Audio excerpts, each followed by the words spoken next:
우리 지역 국회의원 당선인들 만나보는 시간이죠. 오늘은 광주 북구을 전진숙 당선인 스튜디오에 나왔습니다. 어서 오세요. 먼저 시청자분들께 감사 인사 부탁드립니다. 선거 기간 내내 너무나 가분한 사랑을 받았습니다. 주민 여러분들께 너무나 감사드립니다. 선거 전에 잘 좀 하시오, 선거 후에는 잘하시오 라고 하는 말씀에 담긴 많은 뜻을 기억하고 있습니다. 늘 마음에 새기면서 의정활동하도록 하겠습니다. 네, 광주 지역의 8명의 당선인 가운데 유일한 여성 국회의원이십니다. 그동안에는 지역 여성 국회의원 모두 전략 공천된 인물이었다는 점에서 또 다르게 좀 의미를 부여하는 분들이 계시더라고요. 어떻게 생각하십니까?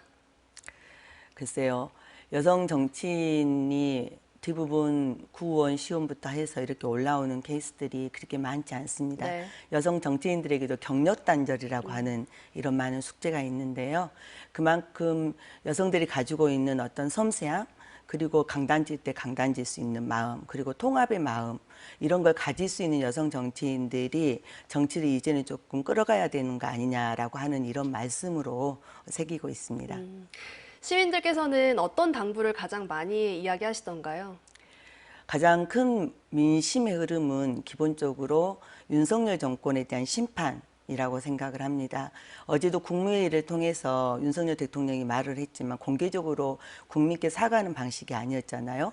국정 방향은 옳지만 국민들이 잘 몰라줬다.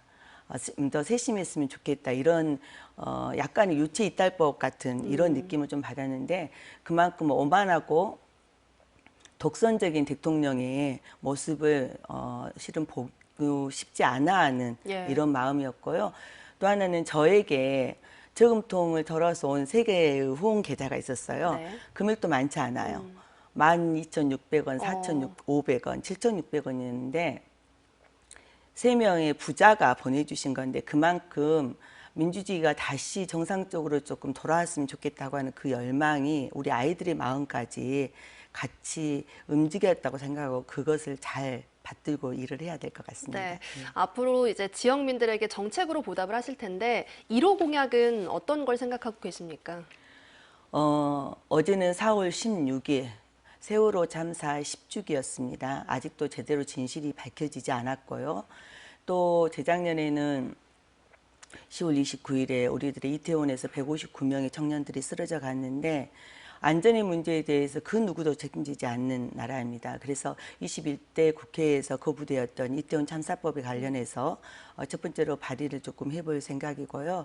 더 나아가서 청소년들을 제대로 옆에서 키워내는 게 저희 어른들의 몫이고 또 정치인들의 몫이라고 생각을 하기 때문에 청소년 기본소득제에 관련해서 지금 준비를 하고 있습니다. 네. 청소년 기본소득제를 말씀을 해주셨고요.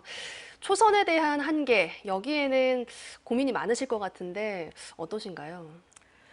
저는 초선이고 다선이고의 가장 중요한 문제는 얼마만큼 절박하고 절실한 마음으로 일을 하느냐의 문제라고 생각을 합니다.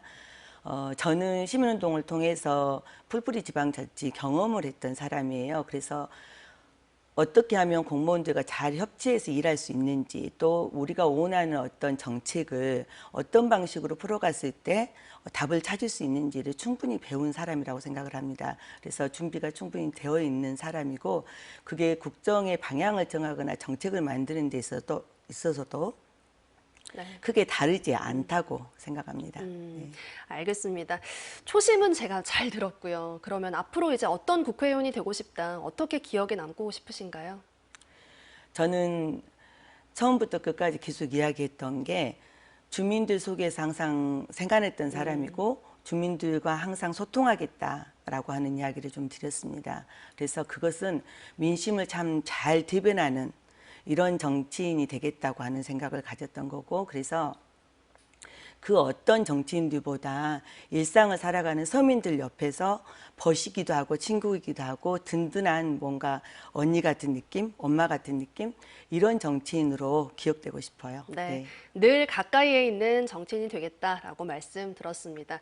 광주 북구을 전진숙 당선인과 말씀 나눠봤습니다. 오늘 말씀 고맙습니다. 네, 감사합니다. 언제 어디서나 내 손안의 뉴스 광주 MBC 뉴스 유튜브 구독으로 함께하세요.